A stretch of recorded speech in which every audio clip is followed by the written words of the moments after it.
Hi viewers, ఈరోజు మేము Belgium pastry తెప్పించుకున్నాము. ఇది బెల్జియం చాక్లెట్ అండి. ఎలా ఉందో చూద్దాము. చాలా బాగుంది.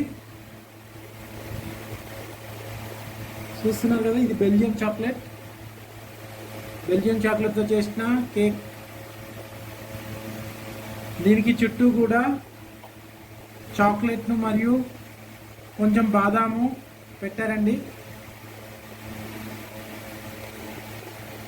ఏం చెప్పాలి, ఇది కూల్ బెల్జియం చాక్లెట్ అండి. ఇది ఇప్పుడు మేము కట్ చేసి అందరం తింటున్నాము.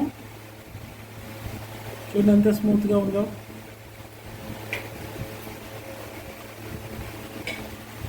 ఇది చాలా స్మూత్గా ఉందండి. ఇప్పుడు వీటన్నిటిని మేము ముక్కలుగా చేసుకొని ఇంట్లో వాళ్ళందరం తింటున్నామండి.